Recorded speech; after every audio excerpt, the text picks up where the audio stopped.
Okay, guys. Hopefully the video documentaries are a little bit more interesting than, just hearing me talk. So what we're going to do is I'm going to basically create a short video, and I promise this will be shorter, not a 45-minute one like this past flipped weeks. Just so we can go over some of the major themes and stuff like that are going on for World War I, kind of like where the U.S. fits into all this stuff. So just kind of kick some things off and to reiterate some information here. Excuse me.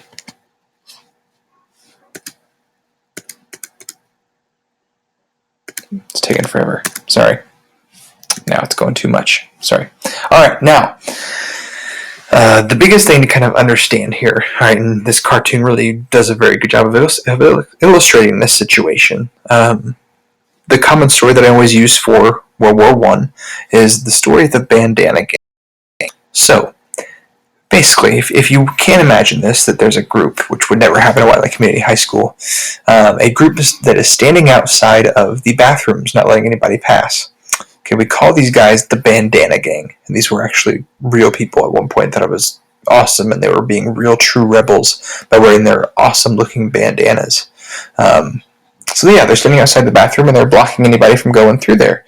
So one guy who's kind of nerdy, okay, he walks up and says, "Excuse me, I need to use the restroom." Tries to barge his way through, and they punch his lights out. So the kid just kind of all snorts and runs away.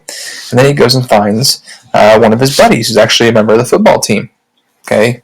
And then he says, "Hey, I need you to come help me with these guys." So he gets two other big linebackers to come and help them out. They punch out the Bandana Gang. It swells. The Bandana Gang, after they suffer their humiliating loss, they go find this big group of, we'll say,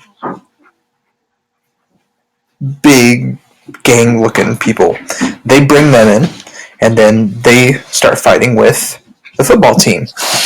So what connection did any of these people have back to the original incident? Okay, very little and none. Okay, so that's kind of the thing to keep in mind here. That basically summarizes these series of dates and situations that are here displayed on the screen. So that situation with Archduke Francis Ferdinand from Austria being assassinated by the Serbian Princip, a member of the Black Hand Society, really had nothing to do with going all the way back down to the situation of Great Britain fighting and declaring war on Germany. So it's just a multi-layered situation. It's kind of just blown up.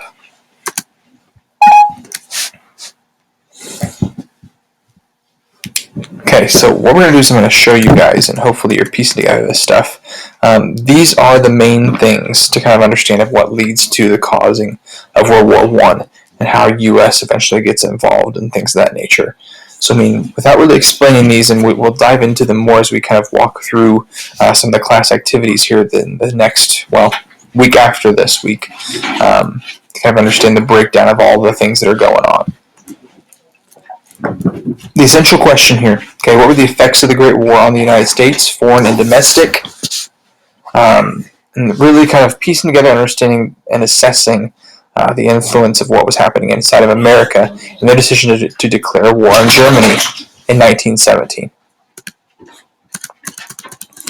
Scrolling down through here. Sorry if I flipped past it. Okay, so just kind of reiterating a few things. The major factors that are going to test the U.S. neutrality for this case. Now, we've talked about imperialism and things like that, and how basically the whole rationale for any U.S. involvement anywhere inside the world is to make money. Dole Pineapple going over and taking over Hawaii. You have the situation for the Spanish-American War. You have this whole situation of the U.S. going and taking over different locations to where companies can get breaks as far as having new natural resources and having their capability of shipping and receiving different goods at a much lower cost. So this is going to be a big switch for the U.S. When it comes to actually going to war with countries and participating in large-scale wars. We really have a neutrality standpoint, or a neutral standpoint at this point in history. We want to stay isolated. We want to stay kind of alienated from the rest of the world because we had this perception that if you get involved it's going to lead to a lot of negative things. All right, so kind of what's happening and going on here is you have the situation of submarine warfare, economic ties, public opinion, all kind of swelling and bubbling up here. So real quick, the submarine warfare situation, the sinking of the Lusitania, the Sussex, that situation. We have a situation where Germany, during the time where they're actually escalating and starting to fight and things of that nature, they're promising the U.S. that, yeah, we're going to stop doing it. We're going to stop bombing your ships and stop bombing any ships with passengers on them. And the whole rationale behind this is really kind of interesting. Is basically with their British ships that the Germans are bombing because they're at war. Okay, the Brits were actually, and this is true, shipping supplies to Germany's enemies. Okay, shipping supplies and actually getting involved in kind of some shady stuff. Germany picks up on it. Okay, so what they do is they start bombing these ships that are sending supplies, which anybody who is at war, if they knew this is going on, they would have the same reaction. So that's exactly what they did. We get word that there are Americans who have lost their lives in this situation. They promised the U.S. that they'll stop doing it and they'll restrict themselves. There's more advancements, okay? Submarines no longer have to show themselves before firing. And we'll talk about this in class as far as like relieving pressure before firing torpedoes and things like that. They no longer have to show themselves before firing torpedoes. So there's no warning. You can literally blast passenger ships if they want to. And what they do is that precisely. They start bombing the ships they don't let up. That is the situation. As far as economic ties, we have a long history of being involved with these European countries, with Great Britain, with France. So it's only going to be a matter of time where we start to see the economic strain for us to where they're actually relieving their interactions with the United States because they're in the midst of a war. That's going to influence what's happening and everything else. But then on top of that, as far as why the U.S. jumps in, we'll talk about Zimmerman telegram. Basically, that's where literally Germany is saying that they're promising Mexico U.S. territory if they help to bomb the United States and force us into war. We intercept it, right? So we get word of this and everything else, so it doesn't really hold water, and it ends up bringing us into war. All of this is going to kind of boil up in the public's eyes. All right, so what they've got going on is they're going to really start to drive home the idea that, yeah, we've got to start going to war.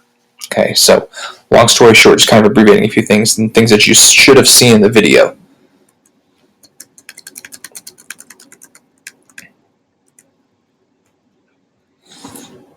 Okay, so the kind of the whole situation with 1914 being the pivotal year where the war really starts to escalate and take off. You have a big debate going on inside the United States. This whole situation, we're seeing American lives being lost with the bombings of the ships and everything else. So you've got pro-war and you've got pacifists. Most people, a great deal of people, want to be involved with having no true stance.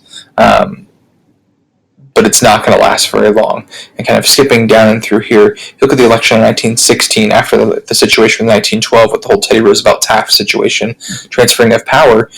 You have Wilson running on the slogan that I kept us out of war. That's going to be something that's going to win him the re-election process. But it's going to be very, very short-lived because we're going to declare war within a matter of months. And we're going to seek a peace without victory. We try to get in there, fix the problem, fix the situation, and try to get everything finished up. What sends the United States over the edge is intercepting that Zimmerman telegram, which is saying that Mexico is going to get U.S. land if we jump in the war and we are given a defeat. So that's what's going to send everybody over the edge and rally people around the concept of going to war. And these are all things that I kind of talked about, so just kind of give you guys a second to, if you want to pause, check these out, and just maybe make a couple notes, write a few of these things down, would be a great idea. These are in your guided reading, but just to have them for a resource and to where you don't forget these, because these are crucial, these are essential, that you know, especially the immediate causes for U.S. involvement. All right. The biggest thing for this chapter, and just to kind of be up front and be honest with you guys, that you've got to know what brings the U.S. involvement, the setup and how the war kind of comes to fruition, and kind of how things kind of break down as far as the U.S. Being pulled in many different directions. Now, on the flip side, for the ending of the war, you guys have got to understand that the 14 points are crucial for what's going to happen in World War II. It perfectly sets up the situation for the Nazis, for basically their rise to power and all these things. So this is what is kind of a pivotal chapter for U.S. history. I'm going to skip ahead. All right, Wilson and his 14 points after the war is kind of coming to an end and everything else. They decide they're going to have the big four. Right, they're going to bring together their points of view on what should be included in this peace treaty and everything else. The biggest thing, right, is that they're going to pin Germany for the war. They're going to pin everything because, I mean, they did not start the war. Okay, let's be clear. They did not start World War I, but they had a huge role in expanding it and escalating everything to a very, very high escalated point. Okay, lack of better words.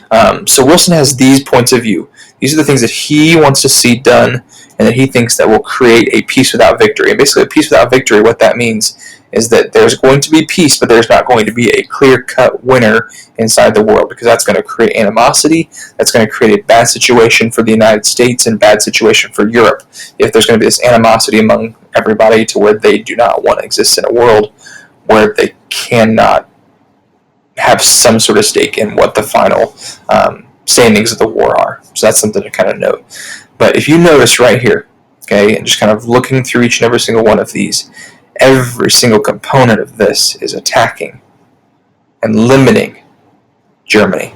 Okay, if you think of what things like this are going to do in terms of like Germany and what they can accomplish as a country and what they can accomplish overall in going into the future, those are some big time setbacks for a country. We'll actually go more in depth with these in class and kind of understand what the repercussions are, kind of what's going to be happening. But this is going to set up a huge economic depression for Germany. And like with 1920 rolling around and getting ready to come up and ready to happen, the huge, massive crash inside the United States and all over the world, mixed with having literally no factories. You have to pay back billions of dollars, and having people with no jobs to have taxes to pay back the money. Right? It's a very bad situation. People are going to be pretty pissed off.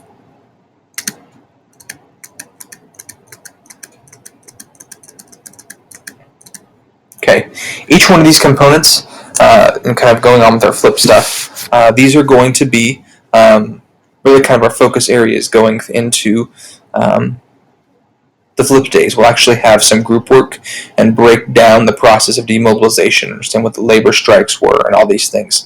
We have a lot of problems post-World War I, especially, really kind of relating to political, economic, and social problems, kind of covering all the bases there. We're going to have a big switch going from like this post-war boom going into a bust, and kind of how the U.S. economy is never going to really get back on its feet from that war. And you're going to have huge relationship issues and fractures between African Americans, women, and men, white men to be more specific. Because once these individuals come back from the war, who are predominantly white, they're going to expect to get their jobs back.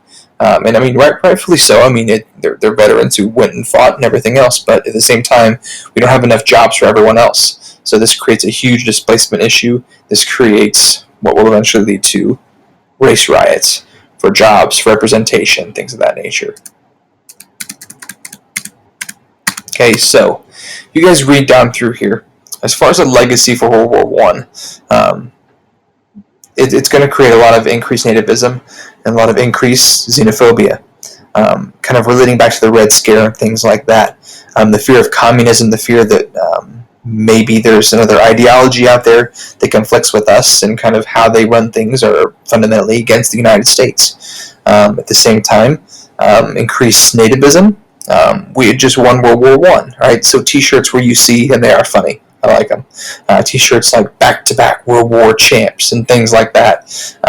It's just a huge sense of pride and nation on the parts of the United States, but then at the same time, it's all going to provoke isolationism again. kind of us drawing back and focus on building our nation.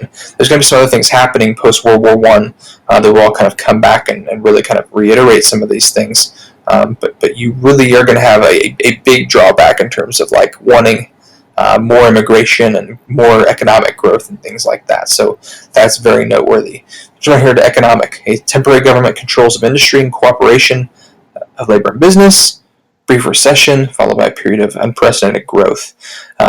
What you have here is basically us readjusting, going back from a wartime economy.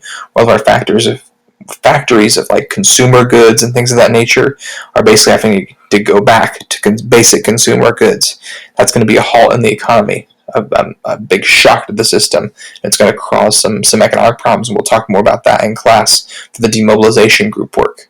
The political issue, okay? Excuse me. And the biggest thing is diplomatically, we're going to go back into isolation and really try to focus on less involvement in the world. This does come back to kind of haunt us later on. It really kind of sets up the situation for World War II over the long haul and over the long stretch of time, because there's going to be several leaders taking over, murdering massive amounts of people right under our noses, and the United States government knows about it. And that's what's probably most disturbing to a lot of historians, and really kind of disturbing to me, and I mean probably you guys as well, is that we knew this escalation problem over in Europe and what was happening. So these are some big time thematic things that I want you guys to make sure that are reiterated, that you guys are remembering, and that kind of make sure that you're driving home and focusing on these points. So these are crucial points that I kind of spent a little bit more time kind of bringing together. So hopefully this helped out a little bit as far as the thematic stuff. It wasn't just a little waste of your time. So hopefully this helps. We'll continue on with the flipped classroom and keep on keeping on. Thanks, guys.